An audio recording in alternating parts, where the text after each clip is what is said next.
Obrigada por te juntares a nós neste episódio de Fórmula do Crime, o serial killer de Long Island.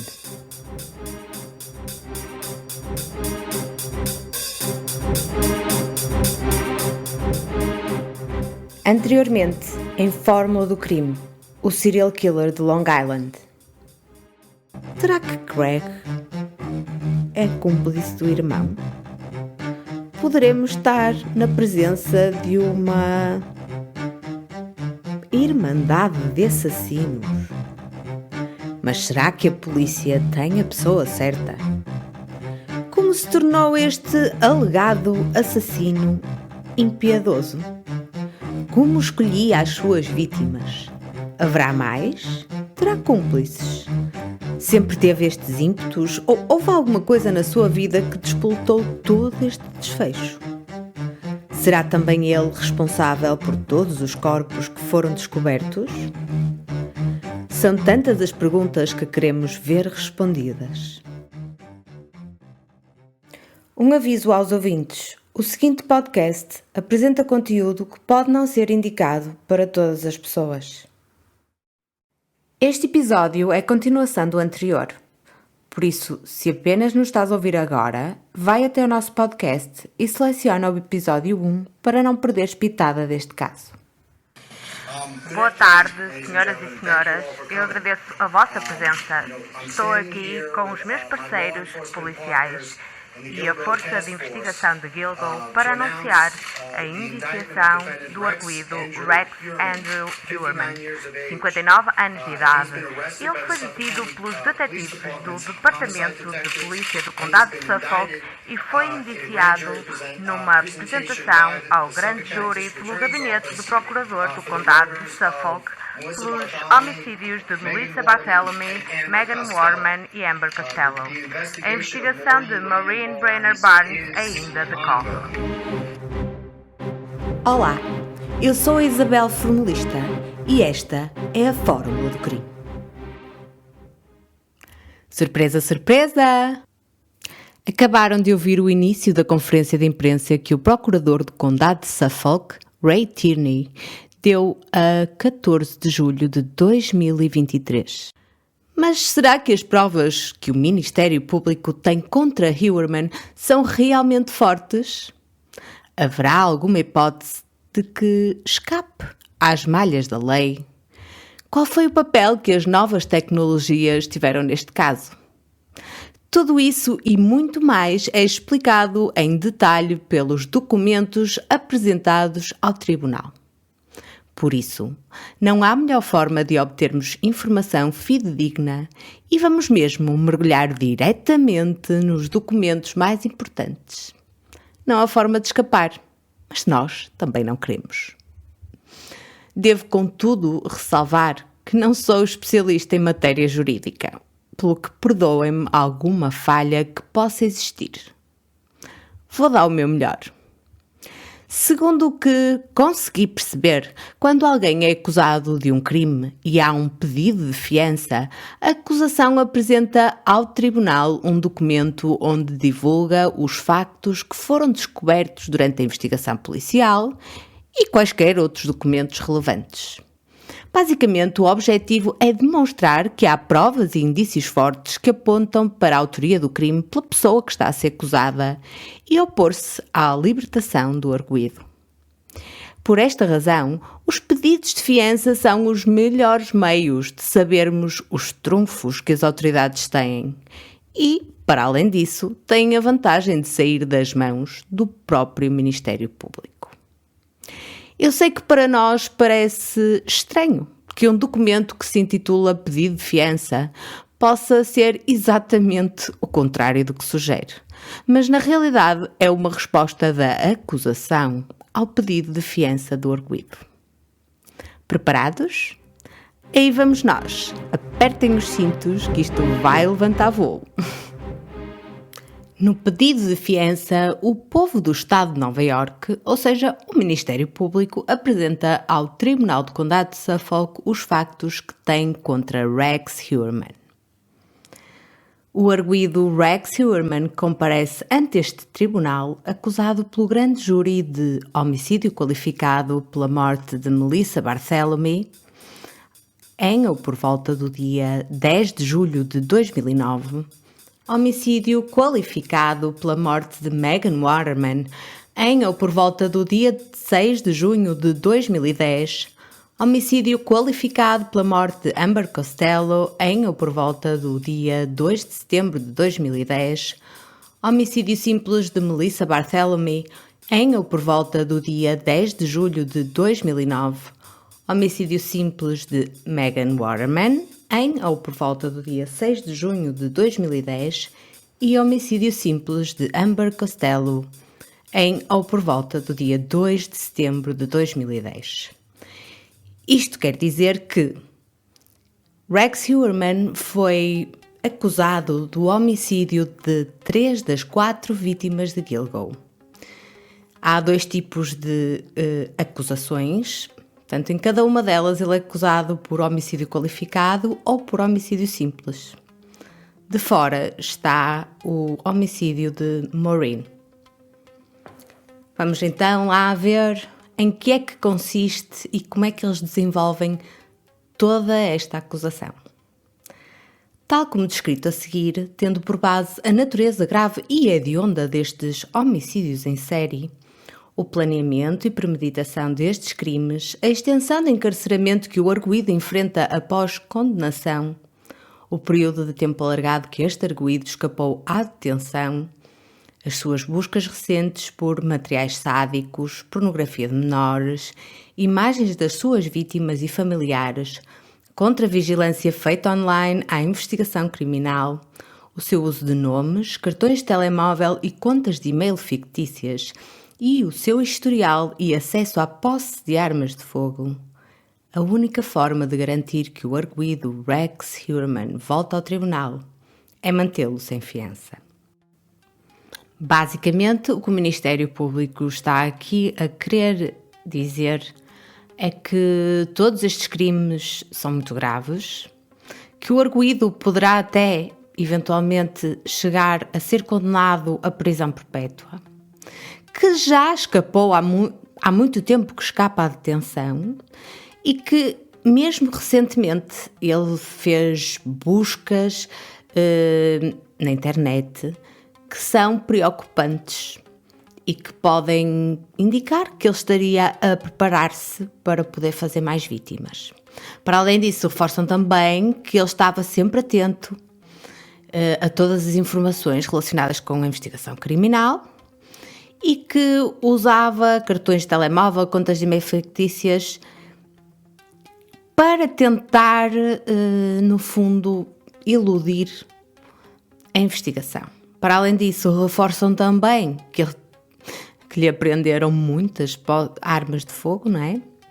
E que tudo isso em conjunto faz com que ele não possa, de qualquer maneira, ser, portanto, libertado sob fiança, uma vez que pode fugir ou cometer outro qualquer crime.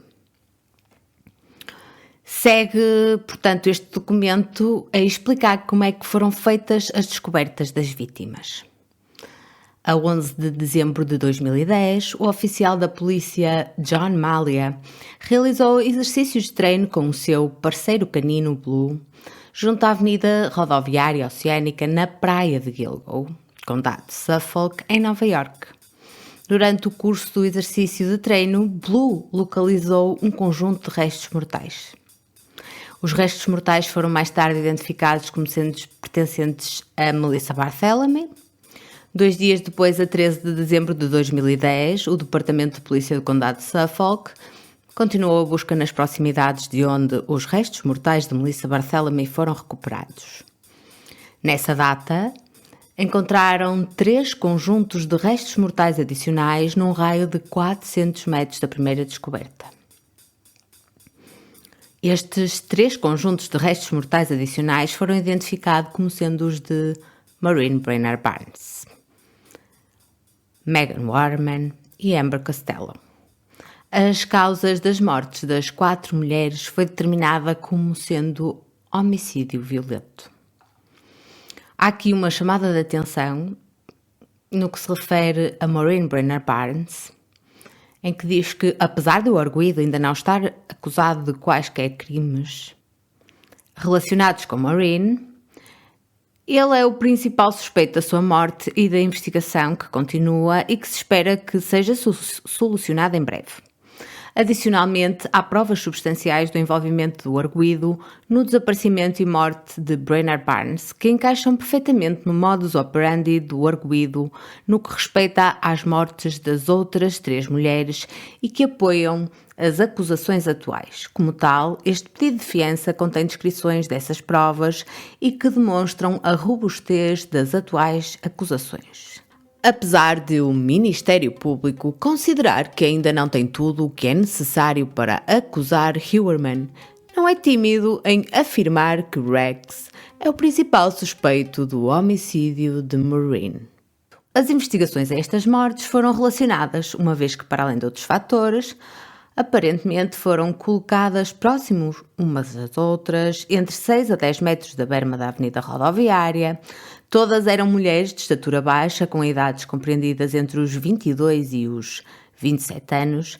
Acredita-se que trabalhavam como acompanhantes. Todas elas tiveram contacto com alguém que utilizava um telemóvel sem registro pouco antes de desaparecerem, ou seja, estes telemóveis sem registro são telemóveis sem associação a uma identidade verificada.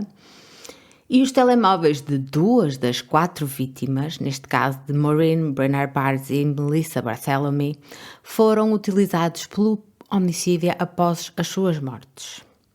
Além disso, cada uma das 4 vítimas foram encontradas em posições semelhantes, amarradas de forma similar, quer por meio de cintos ou de fita, tendo 3 das vítimas sido encontradas envolvidas em material do tipo serapilheira. Logo aqui são sublinhadas as semelhanças entre os 4 casos. Faz-se referência aos telemóveis sem registro, onde adota uma identidade que não é a sua e que, no caso de Maureen e de Melissa, o próprio homicida teve a audácia de usar os seus telemóveis depois das suas mortes. Quanto à investigação recente, em janeiro de 2022, o gabinete da Procuradoria do Condado de Suffolk designou uma equipa de investigadores, analistas e procuradores experientes para trabalhar em conjunto com os parceiros das forças policiais do Departamento de Polícia do Condado de Suffolk. Foram eles a Polícia do Estado de Nova Iorque, do Gabinete do Xerife do Condado de Suffolk e FBI. A equipa procedeu a uma análise exaustiva de todas as informações e itens de prova desta investigação. A 14 de março de 2022, aproximadamente 2 meses após a nova investigação conjunta, esta análise exaustiva levou à descoberta de um Chevrolet Avalanche de primeira geração que estava registado em nome do arguido Rex Heuermann, na altura destes homicídios. Tal como abaixo descrito, este facto era importante, porque uma testemunha do desaparecimento de Amber Costello identificou um Chevrolet Avalanche de primeira geração como o veículo que se acredita que tenha sido conduzido pelo assassino. Há aqui uma descrição de como chegaram inicialmente à identificação de Heuermann e o papel-chave que o amigo de Amber teve ao identificar o modelo do carro em que o suspeito se fazia transportar. Esta descoberta levou a uma investigação intensiva do arguido Heuermann, que originou mais de 300 intimações, mandados de busca e outros processos legais para obtenção de prova. Tal como mais extensamente discutido abaixo, entre os itens descobertos estavam registros de fatura de telemóvel do arguido Heuermann, que correspondiam às localizações celulares dos telemóveis sem registro utilizados para combinar encontros com 3 das 4 vítimas, das chamadas provocadoras feitas a um familiar de Barthélemy, de uma chamada feita por um detetive para o telemóvel de Barthélemy durante a investigação ao desaparecimento e de chamadas para verificar as mensagens de voz da Sra. Brenner Barnes após o seu desaparecimento. Adicionalmente, Hillerman vivia no Parque de Massapequa, de onde se acredita que as vítimas desapareceram, e ele trabalhava no centro de Manhattan, na vizinhança de onde as chamadas provocadoras foram efetuadas para a irmã de Barthélemy. Tal como disposto mais abaixo, acredita-se que o arguido Rex Heuermann seja a pessoa que utilizou os telemóveis sem registro para comunicar com cada uma das 4 vítimas antes dos seus desaparecimentos e que utilizou os telemóveis de Brainard Barnes e de Barthélemy após as suas mortes. Tanto o arguido Heuermann como os referidos telemóveis sem registro tinham conexões importantes, tanto com Massapequa Park como com o centro de Manhattan, em Nova York. É já perceptível que as comunicações móveis e as suas localizações terão suma importância nesta acusação. O próximo ponto da acusação é o desaparecimento e o homicídio de Maureen Brainard Barnes. Maureen Brainard Barnes foi vista pela última vez na cidade de Nova York em 9 de julho de 2007. Nessa altura, pensa-se que estava a trabalhar como acompanhante. Em 6 de julho de 2007, o telemóvel de Brainard Barnes foi contactado por um telemóvel sem registro. Entre 6 a 9 de julho de 2007, houve 16 interações entre este telemóvel sem registro e o telemóvel de Brainard Barnes. Em 9 de julho de 2007, a última localização celular do telemóvel de Brainard Barnes foi no centro de Manhattan, perto da ponte da Rua 59, às 23h56. Depois disso, o telemóvel de Brainard Barnes não teve mais nenhuma atividade até 12 de julho de 2007. Nesta data, 3 dias após o seu desaparecimento, foram efetuadas 2 chamadas do telemóvel de Brainard Barnes para verificar as suas mensagens de voz a partir de uma localização celular perto da autoestrada de Long Island, em Islândia. A primeira das 4 vítimas de Gilgo foi Maureen. Não posso deixar de notar que houve 16 comunicações entre o telemóvel sem registro e o telemóvel de Maureen. Depois de desaparecer, no dia 9, não há qualquer atividade celular até que miraculosamente são feitas chamadas do telemóvel de Maureen para ouvir as mensagens de voz. O homicida estaria nervoso ou curioso para saber se alguém já tinha notado o seu desaparecimento? 16 chamadas. Foi preciso muita insistência por parte deste cliente mistério. Quanto ao desaparecimento e homicídio de Melissa Barthélemy, Melissa Barthélemy foi vista pela última vez em 10 de julho de 2009, na cidade de Nova York. Nessa altura pensa-se que trabalhava como acompanhante. Em 3 de julho de 2009, Barthélemy foi contactada por um telemóvel sem registro. Novamente aqui o telemóvel sem registro. Depois disso, o telemóvel de Barthélemy foi contactado por esse telemóvel sem registro a 6, 9 e 10 de julho de 2009, sendo que foi vista pela última vez nesse dia. A 10 de julho de 2009, os registros celulares indicam que o telemóvel sem registro viajou do Parque de Massapequa para o centro de Manhattan. Mais tarde, nessa noite, o telemóvel de Barthélemy viajou do centro de Manhattan para Massapequa, sendo a última localização celular em Massapequa a 11 de julho de 2009, cerca da 1h43 da manhã. Em 11 de julho de 2009, o telemóvel de Barthélemy foi usado para efetuar uma chamada para verificar, mais uma vez, as suas mensagens de voz com localização celular em Freeport. Em 11 e 12 de julho de 2009, o telefone de Barthélemy efetuou mais 2 chamadas para verificar as suas mensagens de voz, cujas localizações celulares foram Babylon.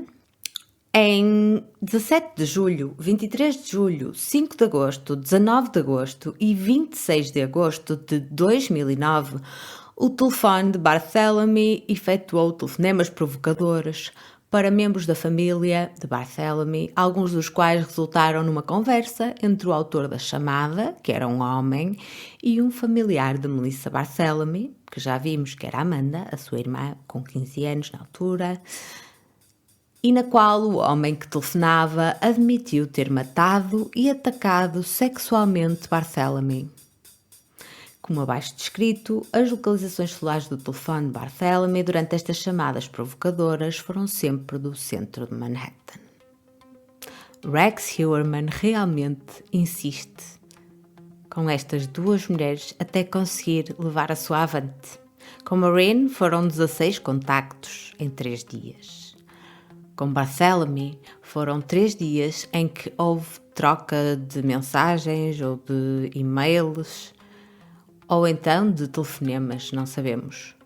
Mas o que ressalta aqui é que, no caso de Melissa, a audácia de Heuermann fez com que ele transportasse o próprio telemóvel da vítima de Massapequa para Nova Iorque e novamente de Nova Iorque para Massapequa. Porquê? Porque ele utilizou sempre o telemóvel para ligar, 1, 2, 3, 4, 5 vezes à pequena Amanda para a aterrorizar e para, na última chamada, lhe ter dito que matou a irmã, mas não sem antes a ter atacado sexualmente. Todas as chamadas foram feitas sempre de Manhattan, ou seja, nunca foram feitas a partir de Massapequa. Um outro denominador comum é que, embora estas duas vítimas tivessem sido atacadas ou mortas com um espaço de 2 anos de intervalo, as duas foram atacadas no mês de julho e mais ou menos uma foi a 9, outra foi a 10, sempre na mesma altura do ano. O que nos faz crer que seria provavelmente a altura em que as férias da família seriam marcadas. Quanto ao desaparecimento e homicídio da Megan Waterman, ela foi vista pela última vez no hotel Holiday Inn em Hopag, em Nova Iorque, a 6 de julho de 2010, mais uma vez julho, aproximadamente à 1h43. Nessa altura pensa-se que trabalhava como acompanhante. Em 5 de junho de 2010, o telemóvel do Waterman foi contactado por outro telemóvel sem registro, que havia sido ativado no próprio dia. Depois disso, o telemóvel do Waterman comunicou com o referido telemóvel sem registro cerca da 1h31 de 6 de julho de 2010, próximo do momento em que Megan Waterman foi captada no sistema de vigilância do Holiday Inn em Hopag pela última vez. Após esta comunicação, o telemóvel sem registro não apresentou qualquer atividade. Contudo, os registros de localização celulares mostram que o telemóvel do Waterman viajou até ao Parque de Massapequa e a última localização celular registada foi cerca das 3h11 da manhã no Parque de Massapequa, na vizinhança da residência do arguido Heuermann. Novidades aqui. No que consta sobre o desaparecimento da Megan, verificamos que, apesar das outras vezes ter havido uma comunicação insistente pela parte de Heuermann, desta vez o próprio telemóvel sem registro foi ativado praticamente no momento em que ele contacta com Megan, e já vimos que Megan nessa altura sai do hotel e que disse a algumas pessoas que iria até à loja de conveniência. Na altura foi ao namorado ou proxeneta dela, a pessoa com quem ela tinha uma relação, que ia até uma loja de conveniência que havia ao fundo da estrada, penso eu. Nessa altura é quando ela é captada pelas imagens de videovigilância do local. E é nessa altura também que provavelmente ela é transportada desde esse local em Hopag, que não é muito longe de Massapequa, já é em Long Island, e os registros celulares mostram que ela viajou até Massapequa Park. E depois, às 3h11, desaparece o sinal e não mais há sinal do telemóvel de Meghan. Meghan foi muito provavelmente morta entre a 1h31 e as 3h11 da manhã do dia 6 de julho de 2010. Quase um ano depois de ter acontecido o mesmo a Melissa e 3 anos depois de ter acontecido o mesmo a Maureen. O que se está aqui a ver é que o arguido começa, ou o homicida neste caso, começa a ter uma necessidade de estreitar a periodicidade com que comete os crimes. Isso é uma coisa que acontece com muita frequência no caso dos assassinos em série, que normalmente levam muito tempo até cometer o primeiro crime, conseguem ter uma chamada satisfação prolongada, onde revivem na sua cabeça tudo aquilo que aconteceu durante muito tempo e chega uma altura em que eles sentem necessidade de sentir a mesma adrenalina, a mesma descarga emocional, a mesma sensação de prazer, e então é aí que está na hora de cometerem o segundo crime. O que vai acontecendo é que isto é quase como se fosse uma dependência. Ou seja, nos casos dos assassinos em série, o período com que fazem crimes, o que passa entre cada um dos crimes, vai diminuindo drasticamente à medida que mais e mais crimes vão sendo cometidos. Por isso, a satisfação, a descarga de adrenalina dura menos tempo e eles sentem necessidade de voltar a cometer um crime. Adicionalmente, sentem um incentivo extra porque já cometeram homicídios, mais do que um até. Não foram apanhados. Sentem-se como uns experts no crime. Acham que estão acima de qualquer suspeita e que a polícia não os vai apanhar.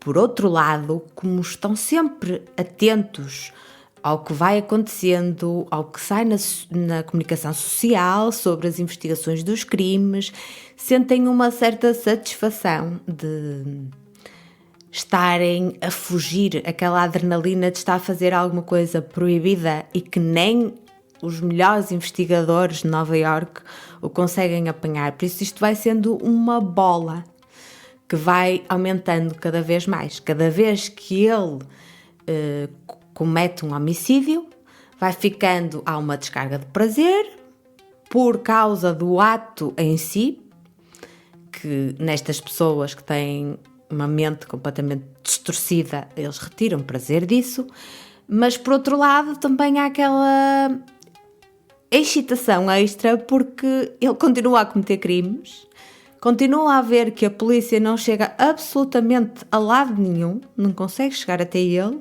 e então é como se fosse uma bola de fogo que se alimenta a ela própria. E vai havendo sempre um aumento da necessidade da pessoa de querer mais e mais, porque acha que vai conseguir atingir sempre os seus objetivos e que vai sempre escapar-se e que vai sempre evadir a investigação.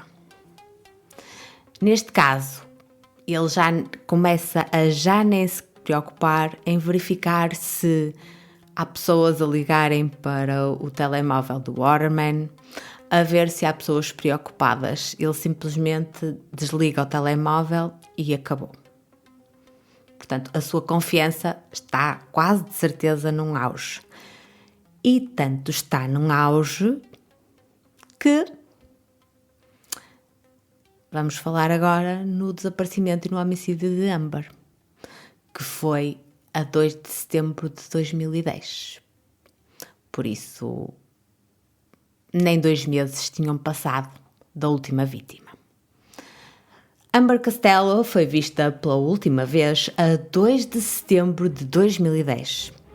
a deixar a sua residência no número 1112 da Avenida American em Babylon, Oeste, a altas horas da noite. Nessa altura pensa-se que trabalhava como acompanhante. A 1 de setembro de 2010, o dia anterior ao seu desaparecimento, o telemóvel de Amber Costello foi contactado por um telemóvel sem registro.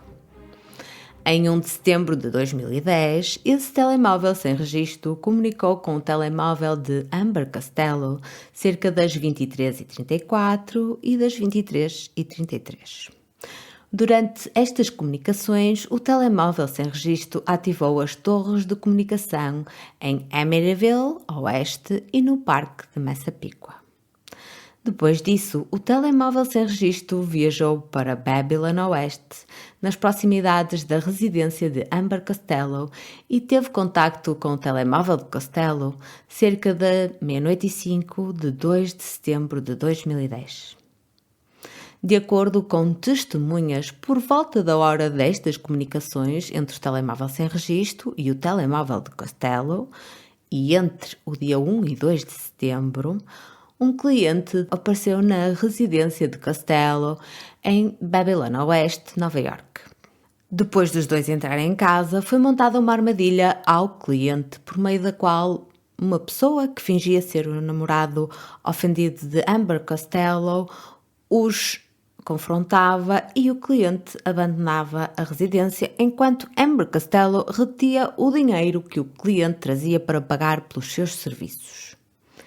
Tendo como base entrevistas realizadas, esse cliente era descrito como um homem branco, grande, com uma altura compreendida entre 1,93 m e 1,98 m, com idade na casa dos 40, com cabelo escuro, abundante e óculos graduados ovais grandes, típicos da década de 70. Além disso, uma testemunha observou um Chevrolet Avalanche de primeira geração estacionado na entrada da residência. De acordo com a testemunha, depois da armadilha, este cliente disse que era apenas amigo de Costello, pediu ao suposto namorado para dizer a Costello que lhe telefonaria e saiu pela porta da frente. Depois disso, cerca de 1h18 de 2 de setembro, depois da armadilha ter sido perpetrada, o telemóvel sem registro enviou uma mensagem de texto a Costello que mencionava: "Foi desagradável, por isso acredito para a próxima." Os registros telefónicos mostram que o telemóvel sem registro estava localizado no Parque Massapequa 2 minutos depois desta mensagem ter sido enviada. De acordo com uma testemunha, mais tarde, no dia 2, Costello foi novamente contactada pelo mesmo cliente que tinha estado na casa na noite anterior com o Avalanche. Adicionalmente, Amber disse-nos que ele a queria ver novamente, mas não queria voltar à casa por causa do namorado dela. Isto foi o que uma testemunha disse. Posteriormente, em 2 de setembro de 2010, cerca das 21h32, o telemóvel sem registro da noite anterior comunicou novamente com o telemóvel de Costello. Durante a comunicação, o telemóvel sem registro utilizou uma localização celular no centro de Manhattan. Após esta comunicação e segundo registros de localização celular, o telemóvel sem registro viajou até ao Parque de Massapequa e fez contactos com o telefone de Costello cerca das 22h39 e das 23h05.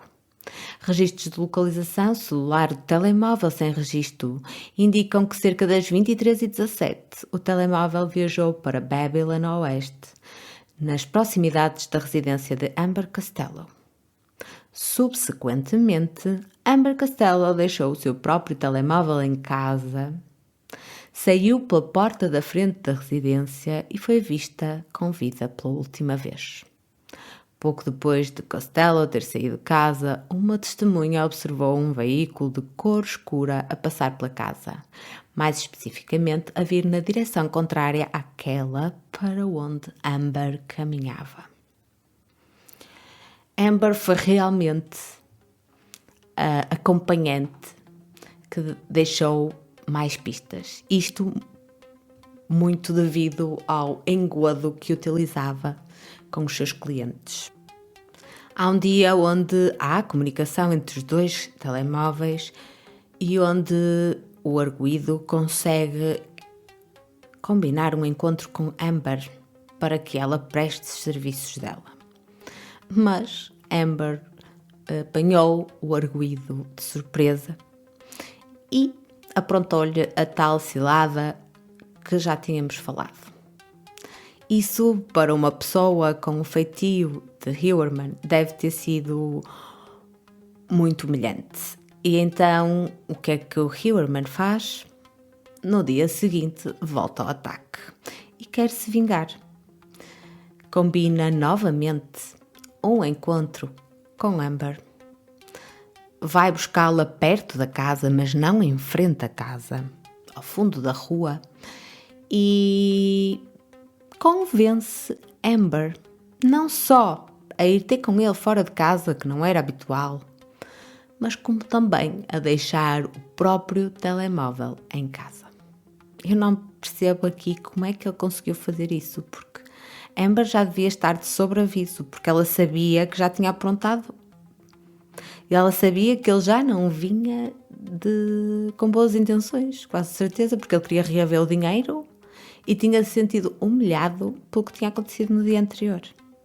Alguma coisa, de alguma maneira, ele tem de ter uma capacidade persuasiva de tal forma e parecer credível para que tantas mulheres pusessem de lado todos os sistemas de segurança que utilizavam e que conseguisse fazer com que o plano batesse certo com aquilo que ele pretendia. Mais uma vez, as mulheres viajam e são atraídas para o sítio onde ele acaba por cometer o crime. Neste caso, quase de certeza que os crimes são todos cometidos ou na residência do casal ou muito perto em algum sítio, mas em Massapequa Park. Neste caso não há os dados do telemóvel de Amber porque ela deixou o telemóvel em casa, mas como nos outros 3 casos foi isso que aconteceu, quase de certeza que neste caso também foi o mesmo que aconteceu. Para além disso, temos de ver que todas as descrições físicas que tanto o amigo de Amber como os vizinhos de Amber deram correspondia exatamente aos atributos físicos do arguido e também, na altura, esse arguido, que era descrito como tendo à volta de 40 anos, tinha 46 anos de idade. Portanto, tudo bate certo. O Ministério Público prossegue afirmando que há registros que determinam que a esposa do arguido Huerman estava fora de Nova Iorque durante os desaparecimentos de Barthélemy, Waterman e Costello. Portanto, neste caso, das pessoas cujos homicídios ele está acusado. Notavelmente, registros de viagem mostram que a esposa do arguido Huerman viajou dos Estados Unidos para a Islândia a 8 de julho de 2009. A 18 de agosto de 2009, a esposa do arguido Huerman voltou aos Estados Unidos. Consequentemente, a esposa do arguido Huerman estava fora do país durante o momento de desaparecimento de Melissa Barthélemy. A esposa de Huerman, Asa Elrup, é descendente de islandeses. Por isso, ela estava fora do país durante um período prolongado de tempo, cerca de 1 mês e meio, a visitar a família durante as férias de verão. Segundo os registros de faturação, a 4 de junho de 2010, por isso, 1 ano depois, um telemóvel subscrito pela esposa do arguido viajou de Nova Iorque para Maryland. Em 8 de junho de 2010, os mesmos registros mostram que a esposa do arguido Huerman voltou a Nova Iorque, vinda de Maryland. Consequentemente, de acordo com os registros telefónicos, o telemóvel da esposa do arguido encontrava-se fora do estado de Nova Iorque durante o momento de desaparecimento de Megan Waterman. Mais uma vez, ele comete os crimes quando a esposa não está, nem a família. Segundo os registros de faturação, a 28 de agosto de 2010, o telemóvel subscrito pela esposa do arguido Huerman viajou de Nova York para Nova Jersey. Em 5 de setembro de 2010, o telemóvel subscrito pela mulher do arguido Huerman voltou a Nova York, vindo de Nova Jersey. Consequentemente, o telemóvel da esposa do arguido Huerman estava fora do estado de Nova York durante o momento do desaparecimento de Amber Costello. Eu pergunto-me se Asa Elrup e os seus filhos tinham estado fora mais vezes ou se estas foram as únicas vezes em que eles se ausentaram. Porque parece-me que Rex Huerman não perdia uma oportunidade de matar enquanto a sua família estava fora de férias. Infelizmente. Há aqui uma chamada de atenção que o Ministério Público faz. Diz que não conseguiu obter registros de faturação telefónica nem registros financeiros ou de viagem da esposa do arguido Huerman para o ano de 2007, que foi o ano em que desapareceu a Maureen Brainard Barnes, uma vez que esses registros já não se encontravam disponíveis devido a políticas de retenção. Logo, não se consegue determinar se neste período a esposa do arguido Huerman estava a viajar para fora do estado durante o momento do desaparecimento e homicídio de Maureen Brainard Barnes. Acrescentam ainda que, infelizmente, os registros de localização do telemóvel sem registro utilizado para contactar Brainard Barnes não foram obtidos na altura do seu desaparecimento e já não existem. Pois, isto era um dos problemas que eu via para que não houvesse acusação. Não havendo o registro de telemóvel, torna-se mais difícil de estabelecer um vínculo entre os dois. Ainda por cima, em 2007, as coisas se calhar não estavam tão informatizadas, não sei, não faço ideia. Mas 2007 já é um ano, já se passou muito tempo. Talvez fosse mais difícil conseguir variados registros dessa época, e se fosse um bocadinho mais fácil, nem que fosse só 2 anos depois, porque nesta altura, entre 2007 e 2010, há ali uma revolução informática tal que a maior parte dos registros se encontram mais bem organizados, há uma melhor comunicação. Por isso eu acredito que a falta de alguns destes pontos de conexão tenham influenciado na altura de fazer com que Huerman pagasse pelo homicídio de Maureen. Mas eu acredito que eles ainda vão fazer isso.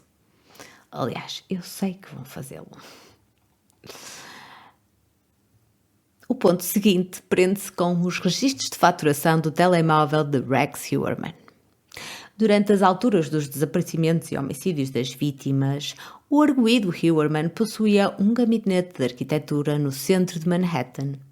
E este negócio era o assinante do telemóvel de Huerman, que se encontrava ativo durante as alturas dos desaparecimentos das vítimas e inscrito na morada da residência de Huerman no Parque Massapequa. Basicamente, o telefone de Huerman estava em nome da empresa dele, coisa normal. Mas, mesmo assim, a morada da residência era a morada de Huerman, onde ele morava com a família. Apesar dos registros de localização celular desse período já não existirem, os investigadores obtiveram registros de faturação telefónicos que demonstram informações de localizações gerais do telemóvel de Huerman. Uma análise desses registros, bem como dos registros do American Express de Huerman, o American Express é um cartão bancário, mostraram numerosas ocasiões em que Huerman foi localizado nas mesmas localizações gerais dos telemóveis sem registro, utilizados para contactar as vítimas Barthélemy, Waterman e Costello, assim como os telemóveis de Brainard Barnes e Barthélemy quando foram usados para verificar mensagens de voz e para efetuar chamadas provocadoras depois do desaparecimento das vítimas. Notavelmente, os investigadores não encontraram ocasiões, e isto é que é importante, em que Hillerman estivesse num local diferente desses outros telemóveis a quando da ocorrência de um evento desse tipo. Ora, o que é que podemos depreender por aqui? Embora as localizações específicas na altura, em 2007, 2009, 2010, não tivessem sido recuperadas, porque na altura apenas se centraram nos telemóveis sem registro e nos telemóveis das vítimas, ainda não tinha sido feita uma associação com Hillerman, eles não conseguiram ter acesso aos dados do telemóvel do Hillerman nos registros de localização dessa altura. E agora já não conseguem ir buscá-los. O que aconteceu foi que tiveram de se desenrascar por outra forma. Não há outra maneira como dizê-lo. Então foram utilizar os registros bancários e ver onde é que os registros bancários batiam certo com os telemóveis sem registro que estavam associados a cada uma das vítimas. Chegaram ao ponto em que perceberam que não havia nenhum exemplo de situação em que o telemóvel dele não estivesse no mesmo local dos telemóveis sem registro e também dos telemóveis das vítimas quando foram feitas chamadas depois de elas já terem desaparecido, nomeadamente para os familiares e para verificar se havia mensagens na caixa de voz. E continuam dando o exemplo de 10 de julho de 2009, o último dia em que Melissa Barthelemy foi vista com vida.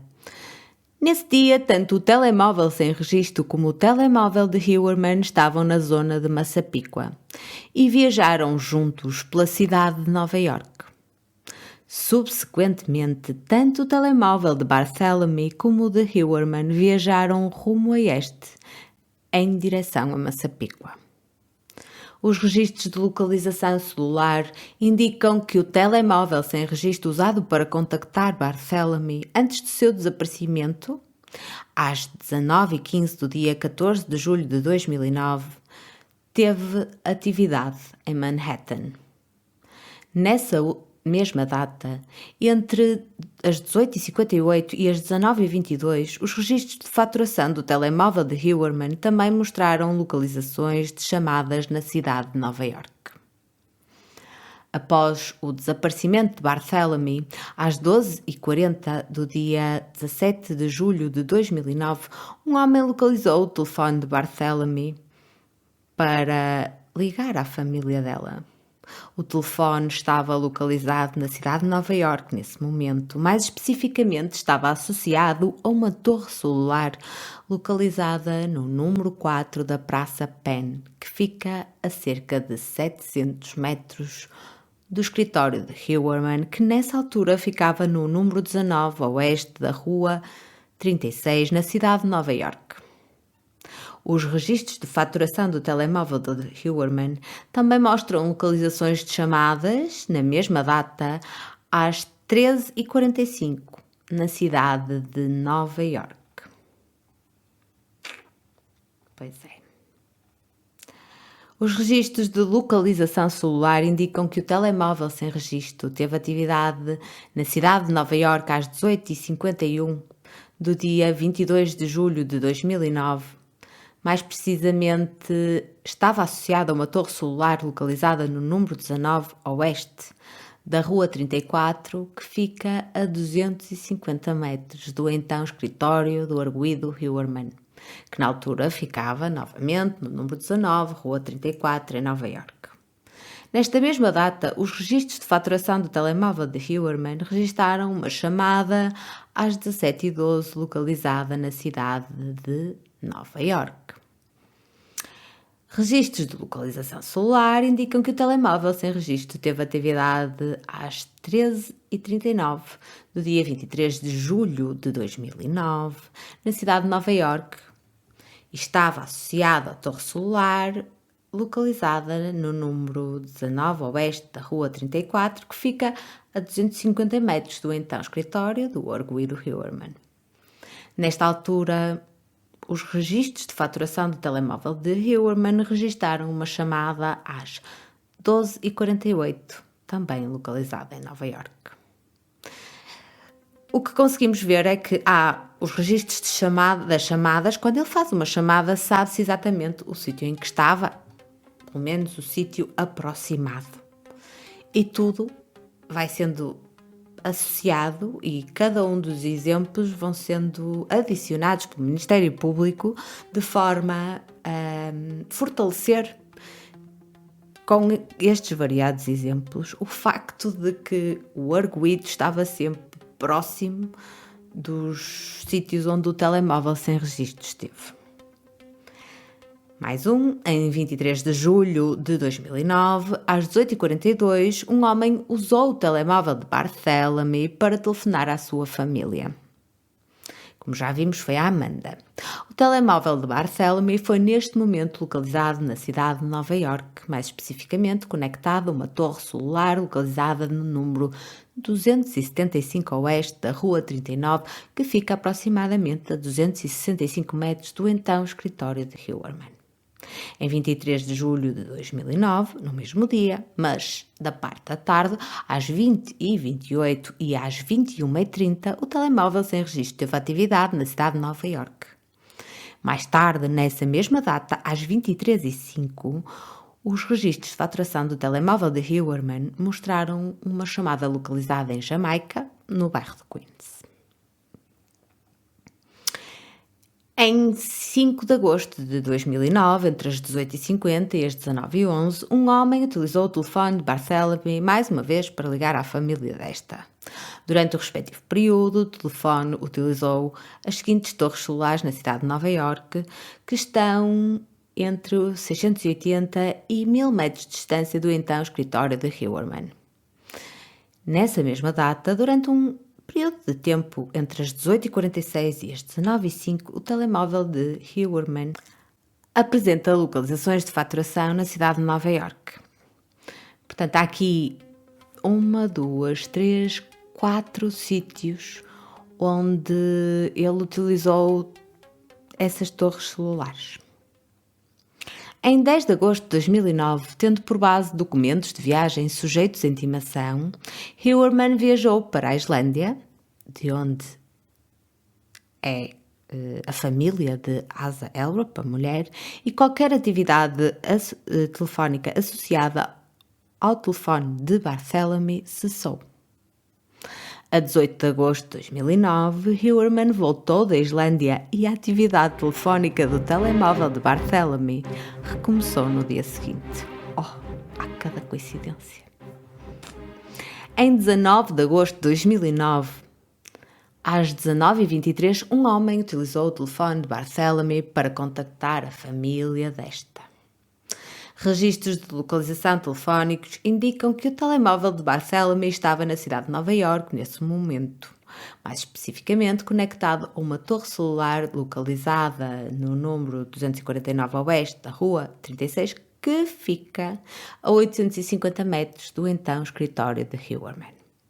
Nesta mesma data, antes e após a chamada para a família Barthélemy, às 19h16 e 19h28, os registros de faturação do telemóvel de Heuermann mostram chamadas localizadas na cidade de Nova Iorque. Portanto, é um exemplo atrás do outro, atrás do outro e atrás do outro. Não há muito por onde ele possa escapar neste momento. Em 26 de agosto de 2009, entre as 11h29 e as 11h34, um homem utilizou o telefone de Barthélemy para contactar a família da mesma. De acordo com os registros telefónicos, o telefone de Barthélemy estava neste momento na cidade de Nova Iorque, mais especificamente encontrava-se conectado a uma torre celular localizada no número 4 da Praça Penn, que fica a cerca de 775 metros do então escritório de Heuermann. Nesta mesma data, às 11h38, os registros de faturação do telemóvel de Heuermann mostram uma chamada na cidade de Nova Iorque. A acusação continua falando-nos sobre os telefones sem registro adicionais e a atividade online associada ao arguido Heuermann. Tal como descrito até aqui, Ao longo da investigação exaustiva do arguido Huerman, os investigadores localizaram um número de contas online e de telemóveis sem registro associados ao arguido Huerman, mas que este mantinha utilizando nomes fictícios e para realizar atividades ilícitas.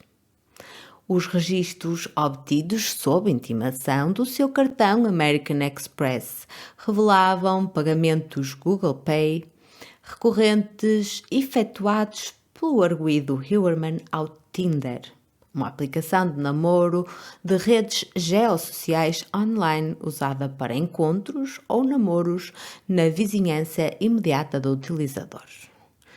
Aqui o nosso caro Huerman também usava o Tinder. Os registros do Tinder foram depois obtidos, revelando que o perfil do Tinder foi criado com o nome Andy, que é o nome do meio de Huerman, ou melhor, é um diminutivo. O nome do meio dele é Andrew. O perfil de Andy estava conectado a um telemóvel sem registro com o número acabado em 697, subscrito sob o nome fictício de Andrew Roberts, usando o endereço eletrónico springfieldman9 qualquer coisa. Este endereço foi criado com a AOL a 15 de janeiro de 2011 sob o nome fictício de John Springfield, com código postal de Astoria, Queens, Nova York, usando um telemóvel sem registro, que acaba em 671, portanto diferente do outro que estava acima, sem subscritor associado. Há aqui um encadeamento de identidades e nomes fictícios e telemóveis sem registro e e-mails com nomes fictícios que está propositadamente a ser utilizado pelo arguido para esconder a sua identidade.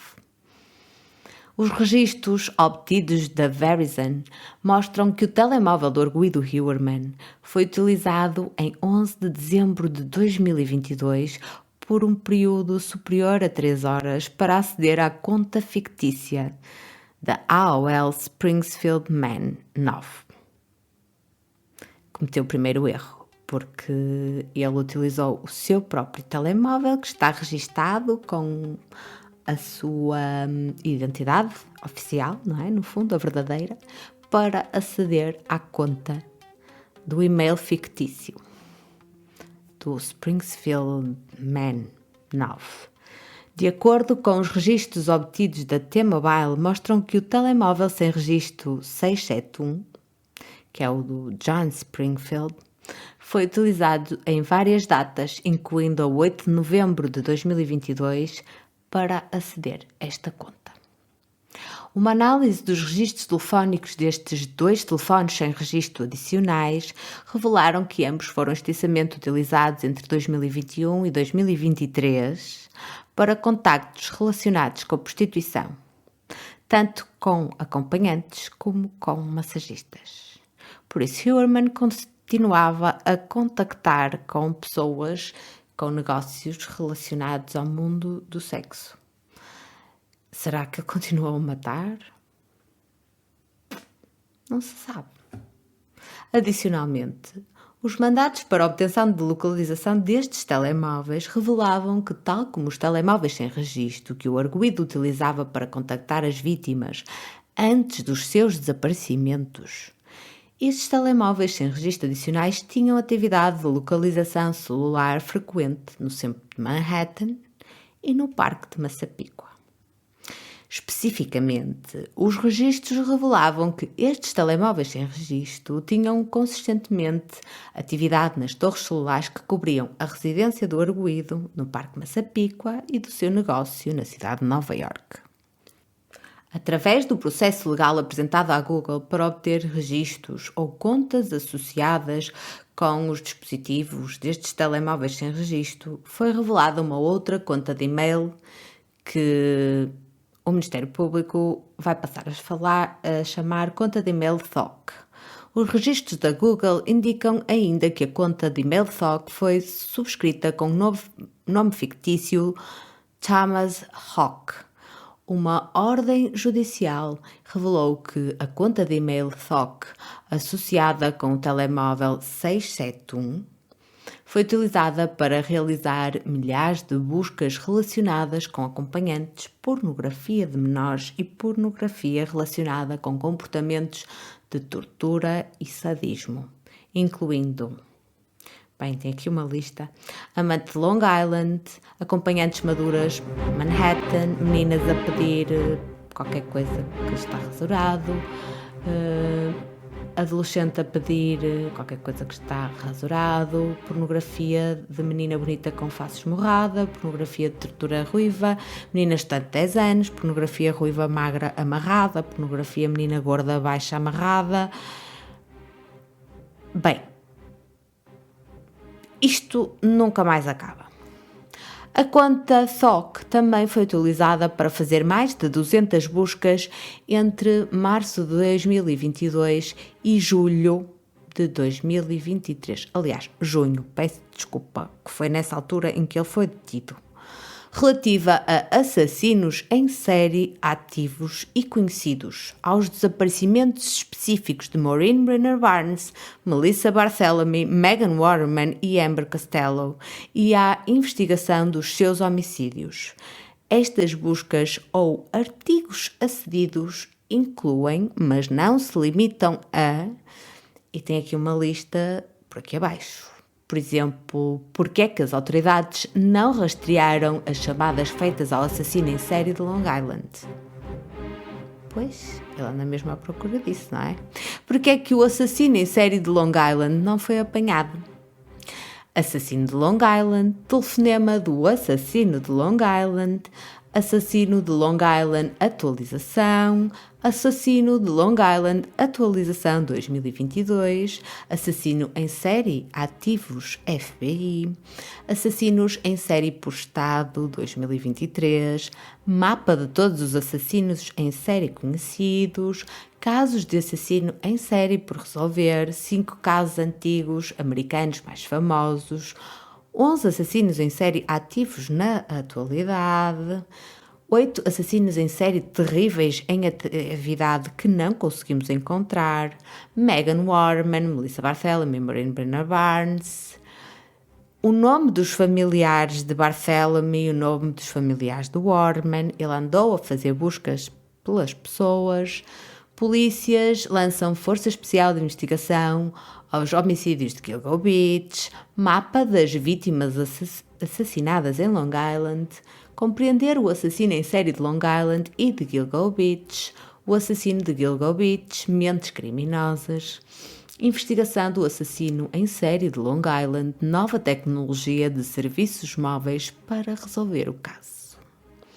A conta do e-mail THOC também foi utilizada para procurar uma série de podcasts e ou documentários relacionados com esta investigação, bem como para ver centenas de imagens de vítimas de assassinatos e de membros das suas famílias imediatas. Mais importante, o arguido Heuermann também procurou e viu artigos relacionados com a própria força especial que o estava a investigar. Heuermann estava a tentar estar em cima do acontecimento.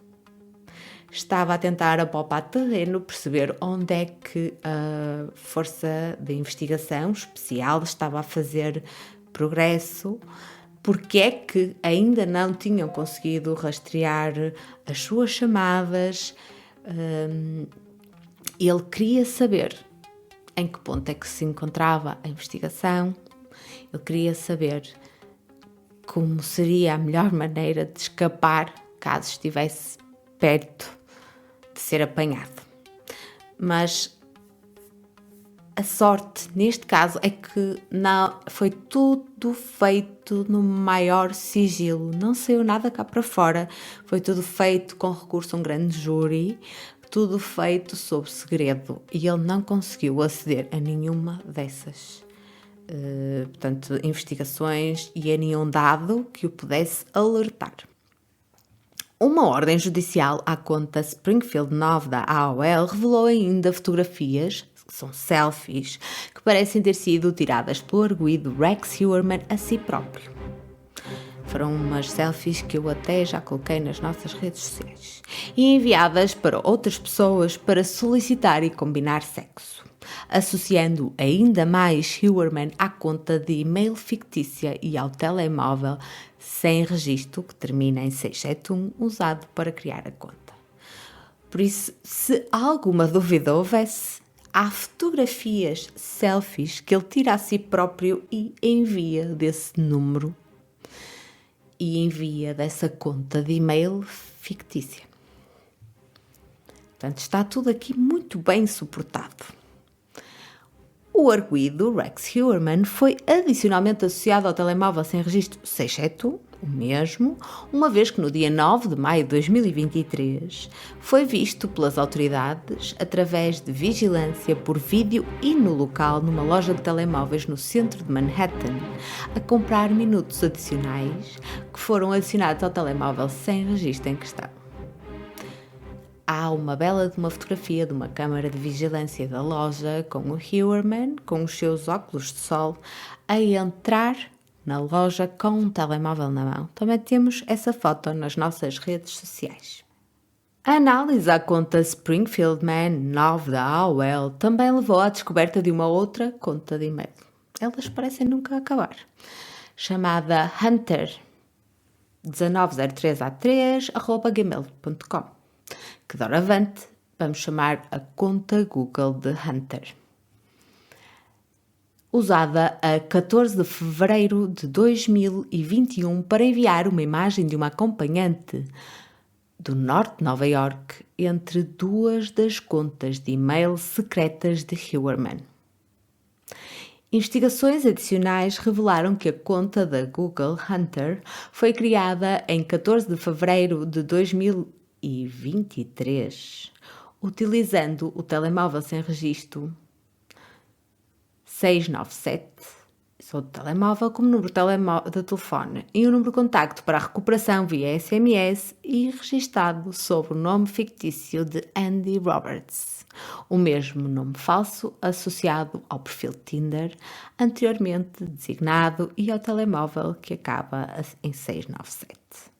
Bem como o mesmo pseudónimo usado pelo arguido Heuermann em comunicações com múltiplas potenciais parceiras sexuais que respondiam aos seus anúncios para sexo.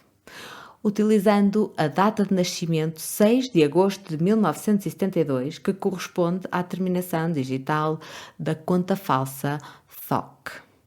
Adicionalmente, a Google forneceu informação do endereço IP utilizando a aprovação dos termos de serviço que revelaram que estes termos foram aceitos a 14 de fevereiro de 2021 a partir de um endereço de IP que é aqui especificado.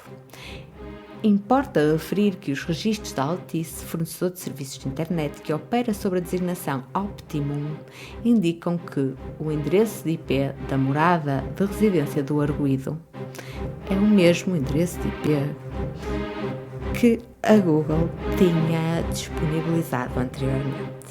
Eu sei que isto é muito confuso, mas é só para percebermos até que ponto é que a investigação foi minuciosa e que conseguiram ligar todo o que se envolvia Heuermann, nomeadamente com contas de e-mail e com IPs, selfies, pesquisas da Google.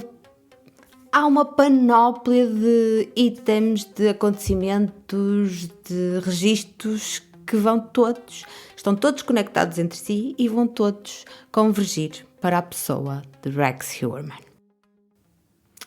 Por outro lado, tendo como base os registros do Departamento de Polícia do Condado de Suffolk para o sítio oficial de internet gilgonews.com, que é um sítio mantido pelo Departamento de Polícia de Suffolk para divulgar informações desta investigação, o endereço de IP da residência do arguido foi utilizado em 23 de maio de 2020 e em 3 de julho de 2020 para aceder às notícias oficiais referentes a esta investigação. Os registros da JetBlue também mostram que o mesmo endereço de IP foi também utilizado para marcar voos para o arguido Huerman e para a sua mulher em 2018.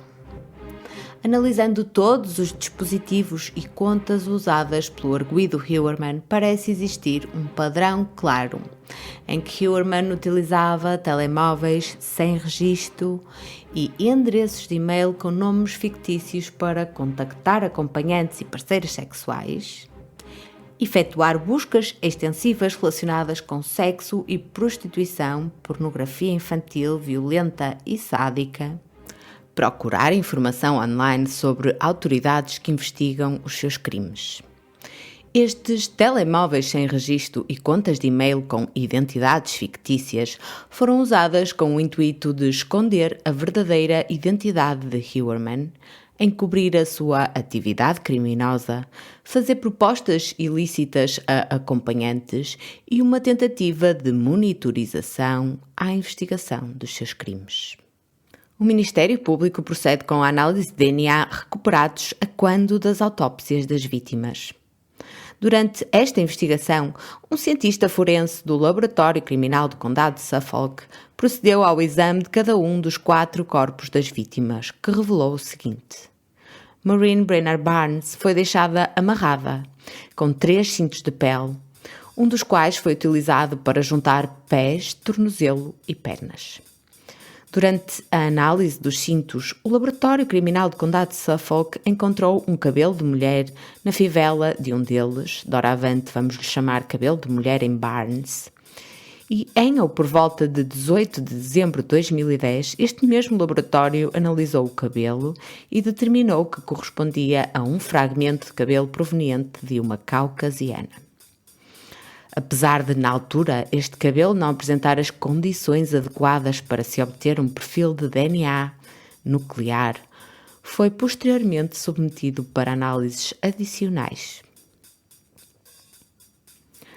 Quanto a Megan Warman, ela foi amarrada através do uso de fita adesiva transparente ou branca.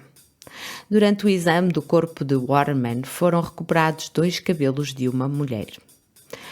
Um externo à zona da cabeça e outro da fita da zona da cabeça. Ambos foram encontrados perto da cabeça de Warman e doravante vamos lhe chamar 2 cabelos de mulher em Warman. A análise feita pelo Laboratório do Condado de Suffolk indicou que os 2 cabelos de mulher em Warman exibiam características caucasianas ou europeias, mas não apresentavam as condições adequadas para mais testes na altura. Os 2 cabelos de mulher em Warman foram posteriormente submetidos para análises adicionais de ADN. No que diz respeito a Amber Costello, o exame ao seu corpo revelou que esta parece ter sido amarrada por 3 pedaços de fita adesiva transparente ou branca. Durante o exame ao seu corpo foi recuperado um cabelo de mulher, mais precisamente de um pedaço da fita adesiva. No interior do revestimento de serapilheira próximo da cabeça de Costello, doravante vamos lhe chamar cabelo de mulher em Costello, uma análise posterior levou à determinação de que tinha características, novamente, caucasianas ou europeias, contudo, não apresentava as condições necessárias para que o laboratório procedesse a mais testes na altura. O que aconteceu foi que, novamente, este cabelo de mulher em Costello foi posteriormente submetido para análises adicionais de ADN. Portanto, conseguimos aqui ver que, ao contrário do que estaríamos à espera, que seria recuperar provas, neste caso cabelos, associados a uma pessoa do sexo masculino, os cabelos que foram encontrados em 3 dos corpos, nomeadamente de Maureen, de Amber e de Megan, eram provenientes de uma mulher. E uma coisa que me ressalta aqui já a atenção é que, embora as outras vítimas tivessem sido amarradas por via de fita adesiva, a primeira vítima foi amarrada com cintos de pele. Será que o assassino não estava preparado ou então decidiu depois que a fita adesiva seria um método muito melhor e que não seria rastreável até si. Tal como referido, o cabelo de mulher em Barnes, os 2 cabelos em Warman e o cabelo de mulher em Costello, que coletivamente vamos chamar de cabelos de mulher recuperados das 3 vítimas, foram todos enviados para um laboratório forense externo. O laboratório aplica técnicas de ADN e procede à sequenciação do genoma em casos forenses de difícil resolução e descobre a identidade das vítimas através dos seus restos mortais. Em julho de 2022, por isso depois de já terem a desconfiança de Rex, o laboratório conseguiu determinar que cada um dos acima mencionados cabelos de mulher recuperados das 3 vítimas pertenciam a uma mulher com ADN mitocondrial pertencente a um haplogrupo e que esta mulher não era nenhuma das vítimas. Em 21 de julho de 2022, um detetive disfarçado, portanto, à paisana, do Departamento de Polícia do Condado de Suffolk recuperou 11 garrafas de um receptáculo de lixo que tinha sido deixado para recolha em frente à residência do arguido Rex Heuermann. Pois é, abandonado não é roubado. O Laboratório Criminal do Condado de Suffolk retirou amostras das ditas garrafas, que foram posteriormente enviadas para o laboratório forense para determinação do perfil de ADN.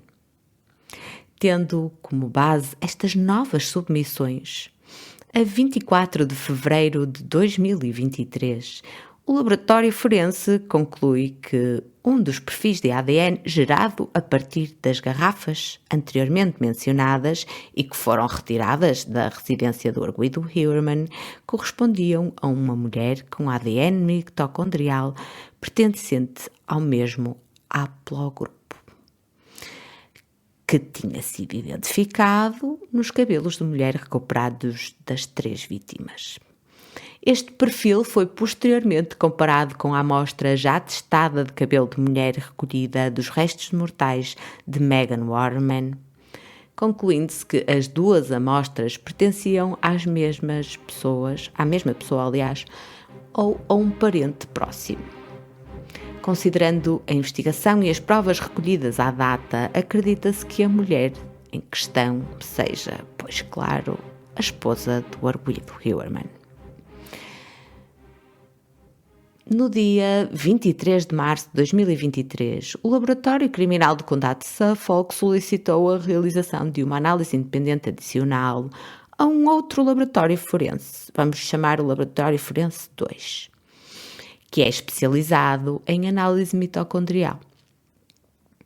No dia 12 de junho de 2023, o Laboratório Forense 2 emitiu um relatório concluindo que a análise da amostra feminina de ADN recolhida das garrafas que se encontravam no exterior da residência do arguido e do cabelo de mulher recolhido de Costello, portanto de uma outra vítima, indicavam que os perfis de ADN mitocondrial são os mesmos em todas as posições comparadas comuns a e entre amostras. Mais especificamente, a uma taxa que, segundo uma base de dados que eles especificam aqui, exclui 99,98% da população norte-americana. Em seguida, este Laboratório Forense 2 comparou o perfil de ADN associado à amostra da esposa de Heuermann com um dos acima mencionados cabelos de mulher recuperados dos restos mortais de Waterman, concluindo novamente que os perfis mitocondriais são os mesmos em todas as posições comparadas, comuns a e entre amostras. Mais especificamente, a uma taxa que exclui 99,69% da população norte-americana. Com base no exposto, apesar de 99,98% da população norte-americana possa ser excluída do cabelo de mulher em Costello e de que 99,69% da população norte-americana possa ser excluída do cabelo de mulher em Warman, tem particular importância que a esposa de Rex Heuermann não possa ser excluída de quaisquer cabelos de mulher recolhidos dos restos mortais de Megan Waterman e Amber Costello. Tal como previamente notado, a esposa do arguido Heuermann estava fora na altura dos desaparecimentos e homicídios de Megan Waterman e Amber Costello. Como tal, é provável que a serapilheira, fita, veículos ou outros instrumentos utilizados no cumprimento destes homicídios provenham da residência da família Heuermann, onde a sua esposa também reside, ou foram transferidos das roupas do arguido. Por isso, há desde já aqui uma associação muito consistente com Asa Elrup, a esposa de Heuermann. Agora vamos falar do cabelo masculino associado ao arguido.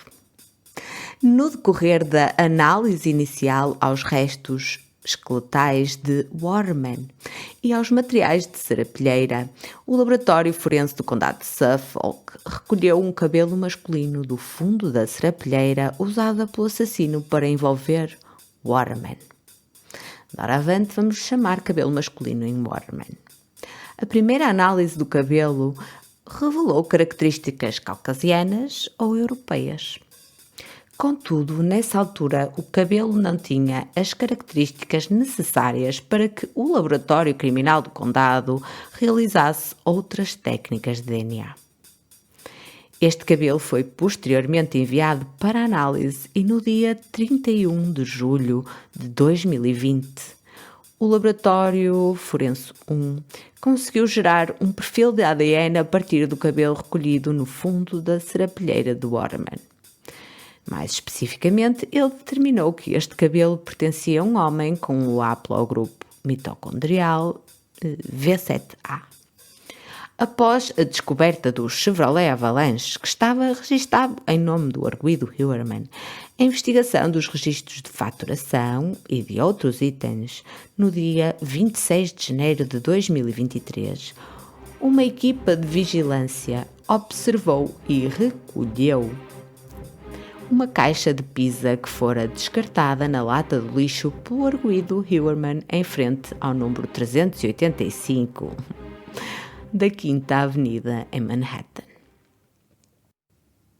Esta mesma caixa de pizza foi enviada para o Laboratório Criminal do Condado de Suffolk, onde foi recolhida uma amostra da massa da pizza restante. No dia 23 de março de 2023, o Laboratório Criminal do Condado de Suffolk enviou a amostra da massa de pizza abandonada pelo arguido para o Laboratório Forense 2. A 28 de abril de 2023, um detetive transportou pessoalmente uma porção do cabelo em Waterman do Laboratório 1 para o Laboratório 2. No dia 12 de junho de 2023, o Laboratório Forense 2 determinou que, relativamente ao cabelo masculino em Waterman e à amostra de pizza, o perfil de ADN mitocondrial era o mesmo, mais especificamente a uma taxa que, segundo uma base de dados específica, exclui 99,96% da população norte-americana. Com base no exposto, e como já vimos em relação à esposa do arguido, apesar de que 99,96% da população norte-americana possa ser excluída do cabelo masculino em Waterman, é importante que o arguido Heuermann não possa ser excluído do cabelo masculino recolhido perto do fundo da serapilheira, utilizada para prender e transportar o corpo nu e morto de Megan Waterman. Por isso, há uma associação muito clara, não só entre os corpos e Asa Elrup, a esposa de Heuermann, como entre os corpos e o próprio Heuermann. Munidos com todas estas informações, que penso serem mais do que suficientes, a polícia decidiu que estava na altura de agir. A acusação passa então a falar da captura e da busca do arguido, o que foi feito na sua residência e em outros locais. Na noite do dia 23 de julho de 2023, Heuermann foi capturado pelos polícias do condado de Suffolk. Decorrem buscas à sua residência e a outros locais. No momento da sua detenção, o arguido Heuermann tinha na sua posse o telefone sem registro, terminado em 671, que estava associado à conta de e-mail Thok, utilizada para realizar as buscas online que já foram acima descritas. Que sanções é que o arguido enfrenta? Se condenado pelas acusações atuais, o arguido enfrenta múltiplas penas de prisão perpétua, sem possibilidade de liberdade condicional.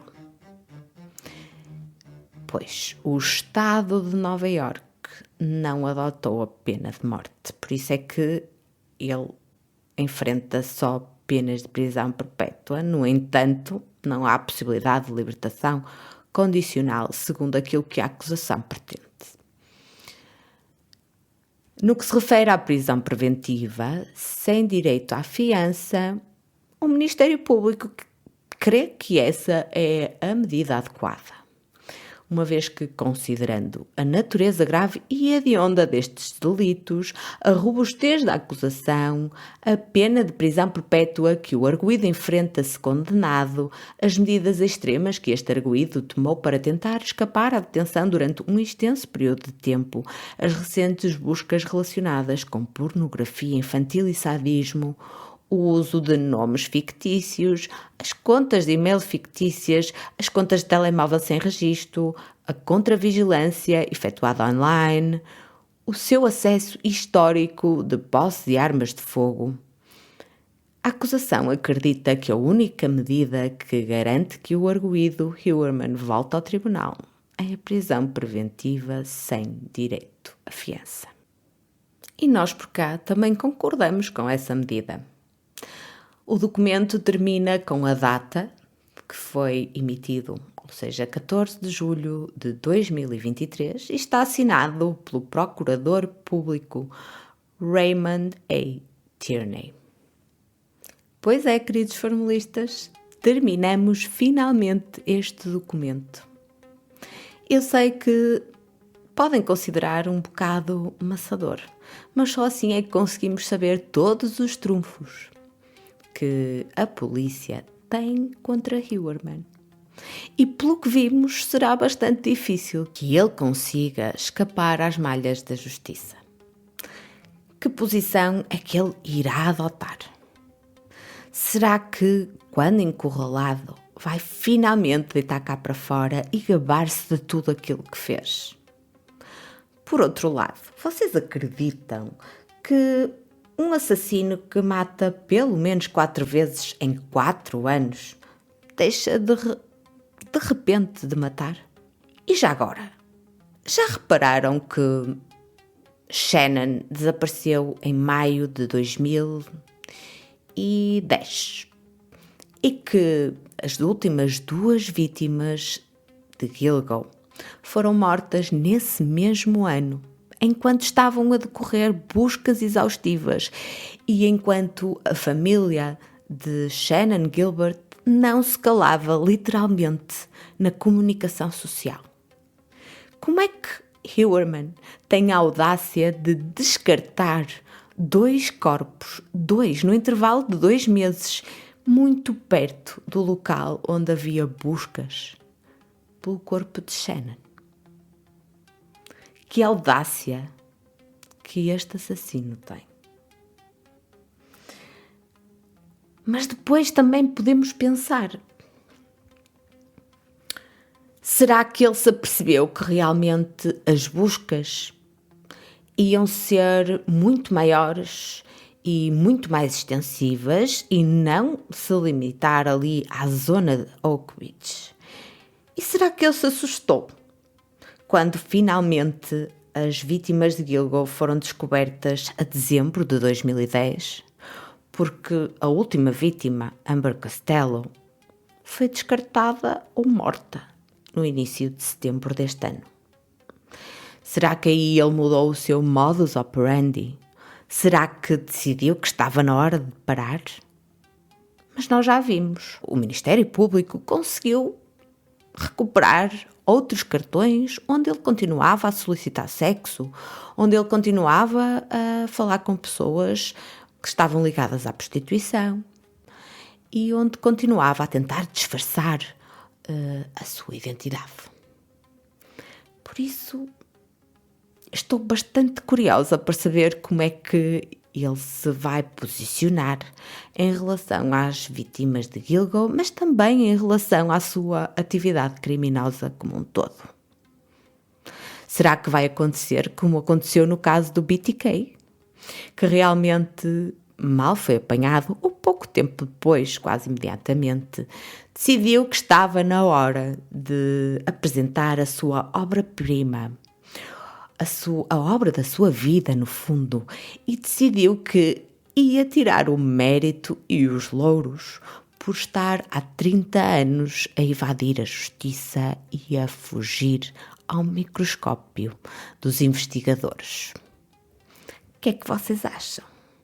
Será que Rex vai tirar a sua capa de arquiteto de Manhattan e vai finalmente confessar tudo aquilo que fez?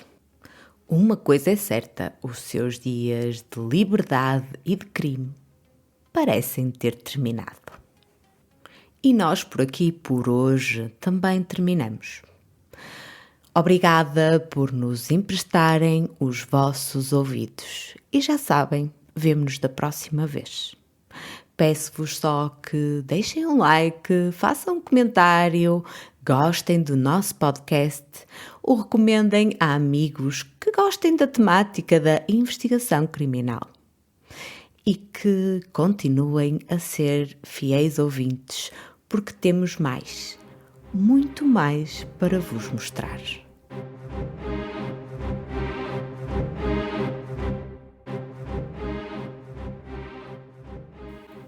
Esta foi uma produção de Fórmula do Crime, a equipa que te traz os crimes reais em português.